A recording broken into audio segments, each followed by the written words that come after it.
కన్యవారి గనక చూసుకున్నట్లయితే ప్రధానంగా ఇక్కడ కన్యారాశి వారికి ఉండే గొప్ప లక్షణం ఏంటంటే వీళ్ళకి ఏది మనం చెప్పక్కర్లే, చూసి నేర్చేసుకోగలుగుతారు ఏ పనైనా సరే.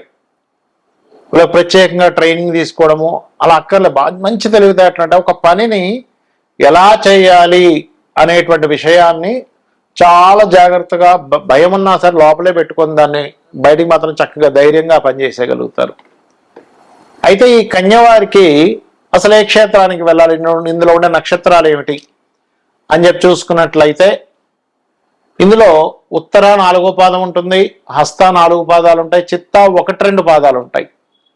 మరి ఈ నక్షత్రాల వాళ్ళు ఉదయం నిద్ర లేస్తూనే ధ్యానం చేయాలి, క్షేత్రానికి వెళ్ళి కూడా ధ్యానం చేయాలి, అక్కడ ఎటువంటి దానాలు ఇవ్వాలి, ఏ క్షేత్రానికి వెళ్ళాలి అనేటువంటి అంశాలు చెప్తుంది నేనైనప్పటికీ చెప్పిస్తుంది సాక్షాత్ లలిత అమ్మవారిగా భావిస్తూ అమ్మవారి క్షేత్రాలకు వెళ్తుండాలి. అమ్మవారి క్షేత్రాలు అంటే ఏమేమి ఉన్నాయి, కంచి కామాక్షి, మధుర మీనాక్షి, లేకపోతే మనకి అమ్మవారి యొక్క లక్ష్మీ అమ్మవారి యొక్క క్షేత్రాలు ఈ రకంగా ఉంటాయిగా, ఆ రకంగా వెళ్తూ ఉండాలి. మీకు అద్భుతమైన ఫలితాలు వస్తాయి, గుర్తుపెట్టుకోండి. అయితే ఇందులో రాశిని బట్టి ఇప్పుడు చూడండి, ఒక్కొక్క రాశిలో ఒక్కొక్క నక్షత్రం కూడా ఉంటుంది. ఆ నక్షత్రాన్ని బట్టి కూడా మీరు ధ్యానం చేయడం ఉదయం నిద్ర లేచిన వెంటనే చేస్తుంటారు. ఏమిటది? ఉత్తర 4వ పాదం ఉంటుంది. ఉత్తర అంటే శివుని నామము లేదా నారాయణుని యొక్క నామంతో నిద్ర లేవడం, ధ్యానం చేస్తూ. అంటే మనం నిద్ర లేచాం అక్కడే కూర్చున్న దగ్గరే, లేచిన దగ్గర అలా కూర్చొని మనస్ఫూర్తిగా ఆనందంగా, అంటే ఫేస్లో మీరు ఎప్పుడు కూడా హ్యాపీగా చేయాలి. మన నార్త్ సైడ్ ఉంటుంది ఒక స్లోగన్, ప్రేమ్ సే బోలో జై మాతాజీకి అంటూ ఉంటారు. అంటే ప్రేమగా అనడం చేయండి, ప్రేమగా పూజ చేయండి, ప్రేమగా ధ్యానం చేయండి, ఎంతో ఆనందంగా చేయండి. ఆ విషయాన్ని హ్యాపీగా చేయండి, మీకు ఆ ఫలితం కూడా చాలా బాగా వస్తుంది. కష్టంగాను అబ్బా 10 నిమిషాలు అయిపోతుంది, ఇప్పుడు ఈ ధ్యానం 10 నిమిషాలు ఏమిటి, అబ్బా హడావిడిగా పూజ చేసేసుకోవడం, హడావిడిగా వెళ్ళిపోవడం, మీ జీవితం అంతా హడావిడిగానే ఉంటుంది, ఏది కూడా సరిగ్గా ఉండదు. గుర్తుపెట్టుకోండి, ప్రేమగా ధ్యానం చేయండి. మీరు ఏమీ పెద్ద పెద్ద మేము అక్కర్లేదు, చాలా సింపుల్గా మీ జీవితాన్ని హ్యాపీగా మీరు తీసుకెళ్ళచ్చు.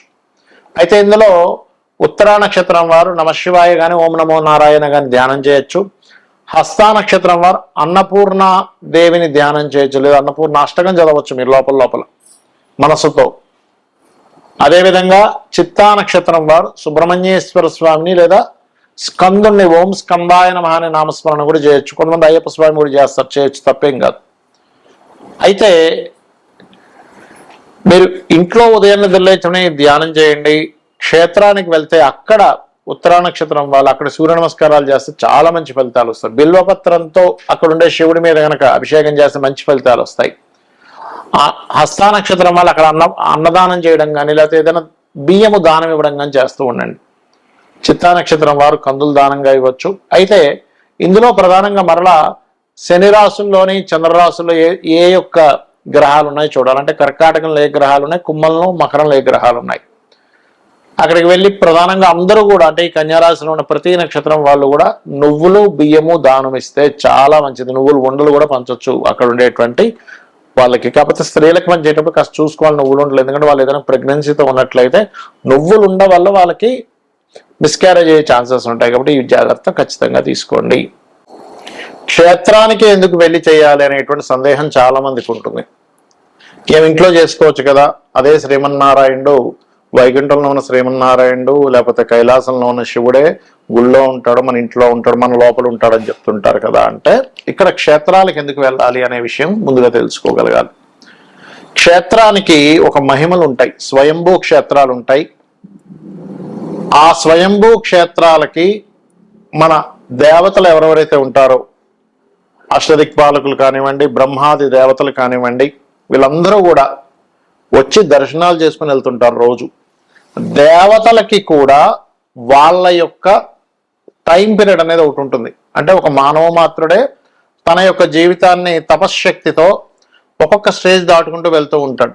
ఇప్పుడు ఏ తపశ్శక్తి లేదు, ఏమీ లేదు, అధమ స్థాయిలోకి కూడా వెళ్ళిపోతాడు, ఒక పిశాచంగా మారిపోతూ ఉంటాడు, లేకపోతే ఇంకా నిహీనమైనటువంటి జన్మలు కూడా ఎత్తుతూ ఉంటాడు. అదే జీవుడు గనక తన యొక్క సాధనా మార్గంలో ముందుకు వెళ్తున్నా కొద్దీ యక్షులు గాను, గంధర్వులు గాను, దేవతలు గాను, సూర్య భగవాన్ రకరకాలుగా మారుతూ ఉంటాడు.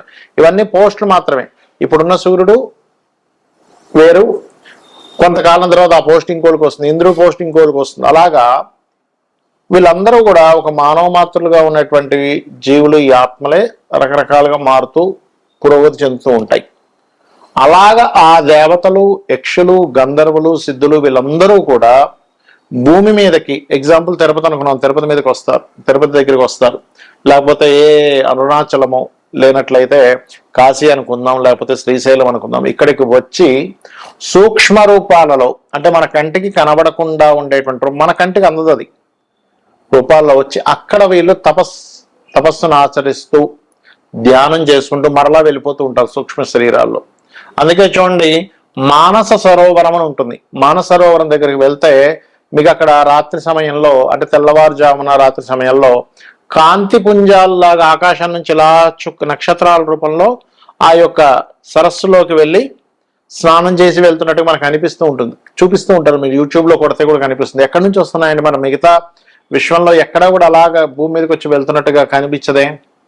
అంటే మన శాస్త్రాల్లో చాలా స్పష్టంగా చెప్పడం జరిగింది ఈ విషయాలను. ఇప్పుడు నేను చెప్తున్నటువంటిది సూక్ష్మ రూపాలలో సిద్ధులు, గంధర్వులు, దేవతలు వీళ్ళందరూ క్షేత్రాలకు వచ్చి అక్కడ వాళ్ళ యొక్క తపశ్శక్తిని పెంచుకుంటూ మరలా వెళ్తూ ఉంటారు. అంటే వాళ్ళు ఎప్పటికప్పుడు పెంచుకుంటుండాలి. లేనట్లయితే ఒక సమయం వచ్చేసరికి వాళ్ళ తపోశక్తి అయిపోయింది, వాళ్ళ పుణ్యం అయిపోయింది అనగానే మళ్ళీ భూమి మీదకి వచ్చేస్తారు, మానవ రూపాలు దాలుస్తూ ఉంటారు. అందుకే చూడండి, వీళ్ళు గాంధర్వ కాంత, లేకపోతే ఒక పూర్వజన్మల్లో మనం చాలా పురాణాల్లో చదువుతూ ఉంటాం. పూర్వజన్మల్లో ఈవిడ ఒక యక్షిని, లేకపోతే ఒక గంధర్వకాంత, లేకపోతే ఒక సిద్ధుడు, అంటే సిద్ధుడే మళ్ళీ పుట్టాడు, ఒక దేవతా రూపం మళ్ళీ పుట్టింది.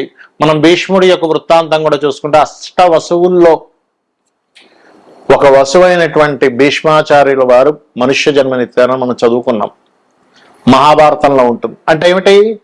యక్షుడు భూమి మీదకి వచ్చాడు, గంధర్వులు భూమి మీదకి వచ్చారు, వసువులు భూమి మీదకి వస్తున్నారు. తపోశక్తి అయిపోయిన వాళ్ళకి కొంత శాప సంబంధంగా కావచ్చు, లేకపోతే కొన్ని కారణాల వల్ల కావచ్చు భూమి మీదకి వస్తూ ఉంటారు. అది జన్మనెత్తడం వేరు. మరలా ఈ జన్మలు మళ్ళీ భూమి మీదకి వచ్చి ఆ మానవ జన్మ ఎత్తకుండా ఉండాలనేటువంటి భావనతో వాళ్ళు ఎప్పటికప్పుడు తపశక్తిని పెంచుకుంటూ ఉంటారు.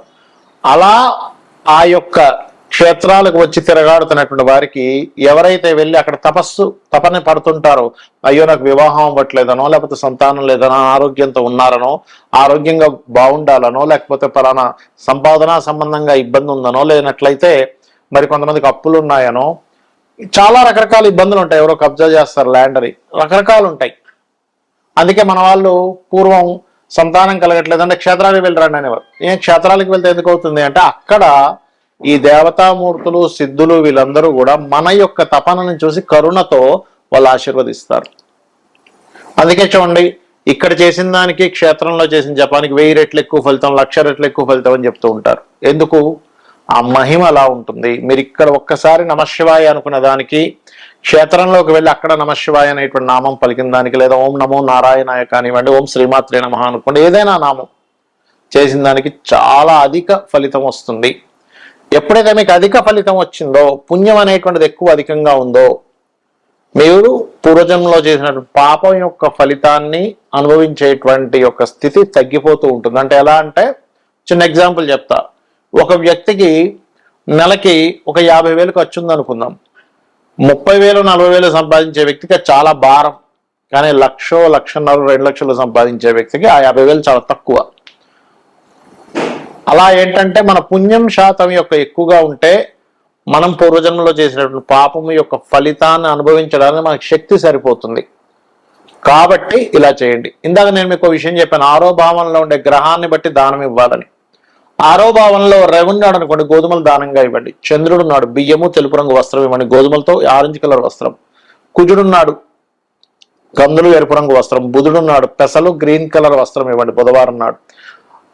గోధుమలు అయితే ఆదివారము, చంద్రుడైతే బియ్యం అయితే సోమవారము, కుజుడైతే అంటే కందులైతే మంగళవారము, బుధుడైతే బుధవారం. గురువు ఇబ్బంది ఉంది, గురువు పాడయ్యాడు 6వ స్థానంలో ఉండి, అప్పుడు శనగలు పసుపు రంగు వస్త్రం ఇవ్వండి. శుక్రుడు పాడయ్యాడు, అప్పుడు బొబ్బర్లు తెలుపు రంగు వస్త్రం ఇవ్వండి. శని పాడయ్యాడు, నువ్వులు తెల్ల నువ్వులు బ్లూ కలర్ వస్త్రం, లేదా నల్ల నువ్వులు తీసుకుంటారు ఇవ్వండి, పర్లేదు.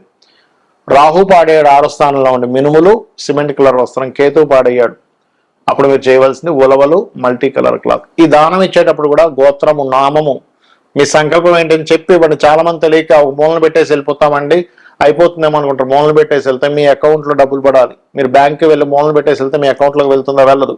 మీరు అక్కడ ఇవ్వాలి, కౌంటర్లో ఇవ్వాలి, మీ పేరు చెప్పాలి, మీ అకౌంట్ నెంబర్ చెప్పాలి, అప్పుడు మీ అకౌంట్లోకి డబ్బులు ఎలా వెళ్తాయి? అలా అవుతుంది. కాబట్టి మూలన పెట్టేసి వెళ్ళకండి దయచేసి.